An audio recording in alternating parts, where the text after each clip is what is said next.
Okay, so now we will be going to understanding the Amazon relational database service. ठीक है, तो इसके लिए ना मैं आप सभी को चैट मैसेज में एक लिंक भेज रहा हूँ. We have to make a use of that link. Okay, तो ये अमेजन का ऑफिशियली डेफिनेशन है कि what is RDS, what type of services you will be going to get in RDS. Just check your chat message and you will be going to have one link. Okay, और जैसे आप इस link पे करोगे click, आप यहाँ पर इस वाले पेज पर आ जाओगे, www.aws.amazon.com/rds. Okay, so this is the link which we will be using. तो यहाँ पे सबसे पहले मैं आपको बता देता हूँ कि what do you mean by this RDS? This RDS actually stands for Amazon Relational Database Service.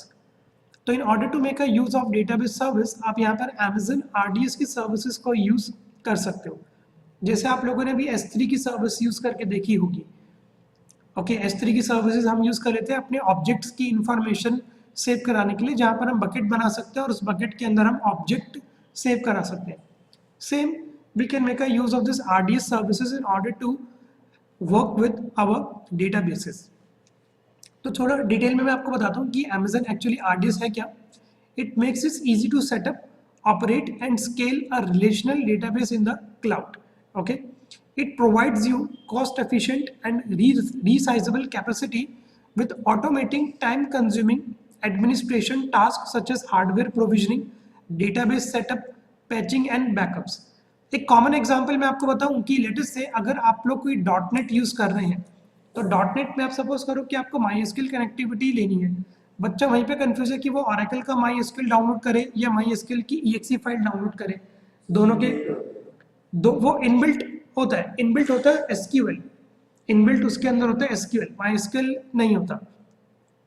तो MySQL में वैसी कंफ्यूजन रहती है कि हम Oracle पे जाएं या हम WAMP यूज करें या लेटेस्ट से हम MySQL लिए खुद एक स्टैंड अलोन इंस्टॉलेशन यूज करें. तो यहाँ पे थोड़ी सी ना कंफ्यूजन रहती है.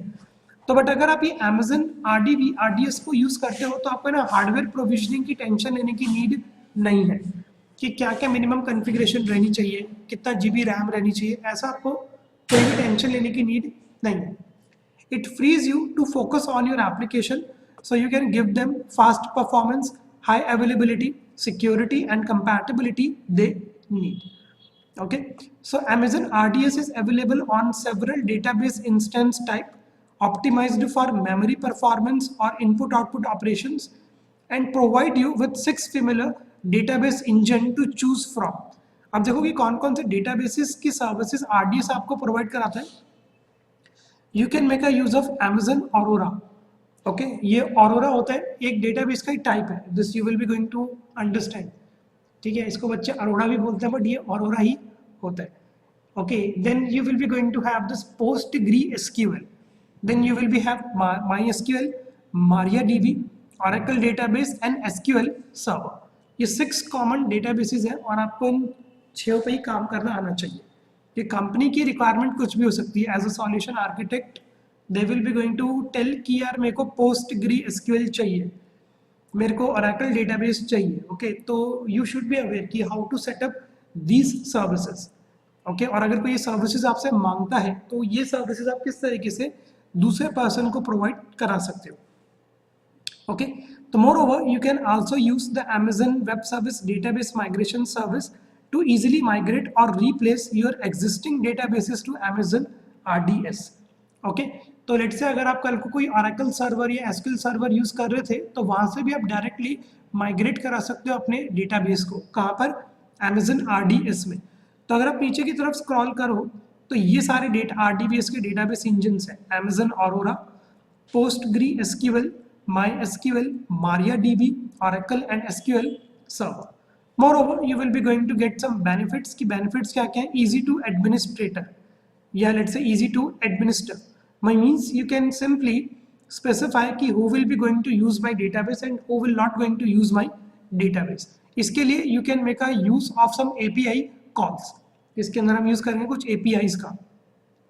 Highly scalable है कि let us say you can scale your database compute and storage resources with only a few mouse click on an API call. ठीक है, और विदाउट एनी डाउन टाइम। सबसे बढ़िया इसका जो रहता है, डाउन टाइम इसके अंदर आपको नहीं मिलेगा। ओके, अवेलेबल है, ड्यूरेबल है, किस तरीके से, फास्ट भी है, सिक्योर भी है, क्योंकि ये जो हम यूज करेंगे सारा एक तो डेटा मेरा इंक्रिप्टेड होता है। मोर ओवर आप ये भी सेट कर सकते हो कि कौन आपके डेटाबेस को एक्सेस करेगा, कौन आपके डेटाबेस को एक्सेस नहीं करेगा। सेम यहाँ पर वो IAM का कॉन्सेप्ट आ जाता है। इनएक्सपेंसिव है क्योंकि ये ऑन डिमांड प्राइसिंग भी आपको प्रोवाइड कराता है। ओके, तो लेटेस्ट से ये कुछ RDS के कस्टमर्स भी हैं। नेटफ्लिक्स यूज करता है, इल्यूमिना यूज करता है, एक्सपीडिया यूज करता है। Okay, let's say we have this Flipboard, we have this Redfin. ठीक है, चलो इसका तो नाम सुना ही होगा आप सभी ने, नेटफ्लिक्स का। तो ये जो नेटफ्लिक्स है actually uses the concept of this RDS। ठीक है, तो लेटेस्ट से अब हम स्टार्ट करते हैं कि आप इस Amazon RDS की सर्विसेज को किस तरीके से यूज करते हो। यहाँ पर एक और टर्म मैंने लिखी हुई है कि सबसे पहले we will be going to understand hosting a database in Amazon EC2. Then you can easily relate the difference between hosting the database on Amazon EC2 and between this Amazon RDS. So we are getting started with this part 1 today, कि how you can host a database in an Amazon EC2.